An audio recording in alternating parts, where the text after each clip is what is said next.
सबसे पहले तो मैं आप सबका स्वागत करता हूं।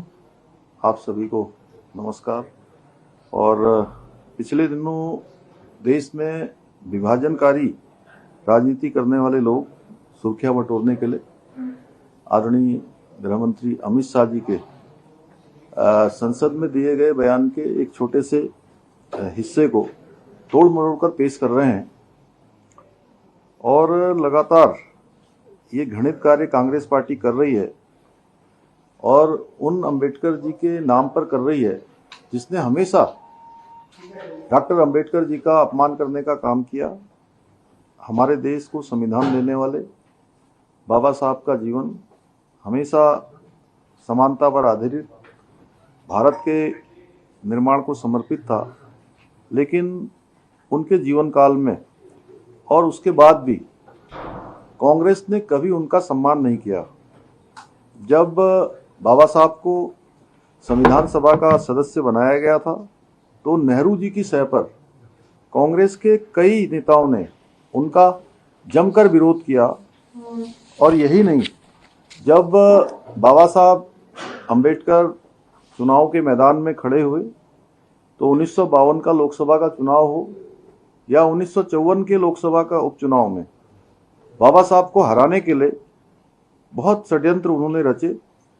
और खुद उस समय नेहरू जी ने खुद उन क्षेत्रों में जाकर कई जनसभाएं की और कांग्रेस पार्टी ने बाबा साहब को कभी कोई पुरस्कार नहीं दिया, परंतु उन्हें चुनाव में हराने वाले उनके ही जो एक सहायक थे नारायण सदोबा काजरोलकर, उनको पद्म भूषण देकर सम्मानित किया गया।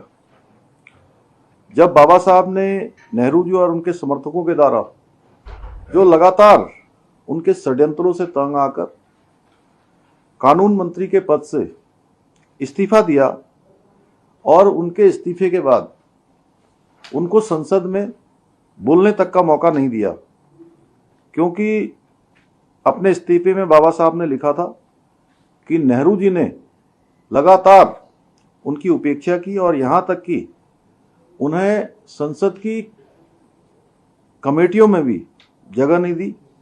इतना ही नहीं, उन्होंने अपने इस्तीफे में इस बात का भी उल्लेख किया था कि कांग्रेस नेहरू जी लगातार उनकी उपेक्षा कर रहे हैं और उनका सारा ध्यान केवल मुस्लिम तुष्टीकरण पर रहता है और उन्हें लेकिन दलितों और आदिवासियों की कोई चिंता नहीं है, उनकी सुरक्षा की कोई चिंता नहीं है, केवल मुस्लिम सुरक्षा की चिंता है।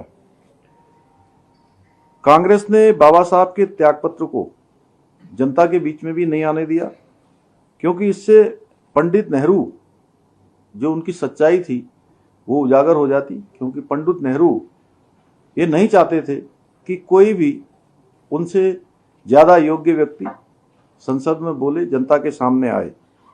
कांग्रेस पार्टी ने जो बाबा साहब की स्मृतियों को भी जो सजोने की कभी अनुमति नहीं दी, उनके जन्म स्थान पर स्मृति मंदिर तक नहीं बनने दिया। और बाद में मध्य प्रदेश के मुख्यमंत्री स्वर्गीय सुंदर सिंह भंडारी जी के कार्यकाल में उनके स्मृति स्थल को बनाने का फैसला हुआ और अटल बिहारी वाजपेयी जी के समय उनके स्मृति मंदिर का उद्घाटन हुआ। दिल्ली स्थित अंबेडकर सेंटर का निर्माण भी कांग्रेस ने रोकने की कोशिश की। जब से प्रधानमंत्री श्री नरेंद्र मोदी जी की सरकार आई, बाबा साहब की स्मृतियों को सजोने का कार्य हुआ। चाहे वो लंदन हो, दिल्ली हो, नागपुर, मुंबई में उनके जीवन से जुड़ी महत्वपूर्ण स्थलों पर स्मृतियों का निर्माण किया गया है। कांग्रेस पार्टी ने बाबा साहब की स्मृति बनाने के लिए कभी कोई कदम नहीं उठाया, बल्कि उसमें हमेशा रुकावट डालने का काम किया। जबकि देश भर में कांग्रेस पार्टी ने, चाहे वो नेहरू हो, इंदिरा गांधी हो, संजय गांधी हो, राजीव गांधी के नाम पर सैकड़ों स्मारक और अस्पताल और सड़कों का नाम रख दिए गए। मित्रों, ये कांग्रेस पार्टी का पाखंड जनता के सामने लाना है।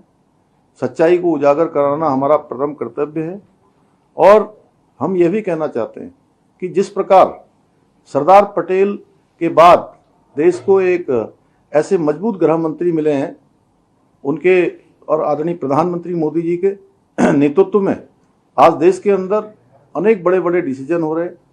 कश्मीर के अंदर धारा 370 का समापन हुआ है और शांति और कानून का राज स्थापित हुआ है। देश के अंदर चाहे पूर्व हो, पश्चिम हो, उत्तर हो, दक्षिण हो, हर दिशा में आज शांति स्थापित हुई है। आतंकवाद समाप्त होने की ओर है, नक्सलवाद समाप्त होने की ओर है।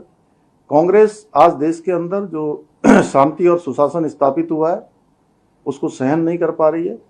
जनता उनको जिस प्रकार से नकार रही है, चाहे वो अभी हुए लोकसभा का चुनाव हो जिसमें प्रधानमंत्री आदरणीय मोदी जी के नेतृत्व में तीसरी बार सरकार बनी है, तीसरी बार मोदी जी प्रधानमंत्री बने हैं, या विधानसभा के चुनाव में डबल इंजन की सरकारों को जिस प्रकार से चुन रही है हमारे प्रधानमंत्री मोदी जी के नेतृत्व में, लगातार जन समर्थन प्राप्त हो रहा है। चाहे वो हरियाणा का चुनाव हो या महाराष्ट्र का चुनाव हो, इन सब से कांग्रेस पूरी तरह से हताश और निराश है।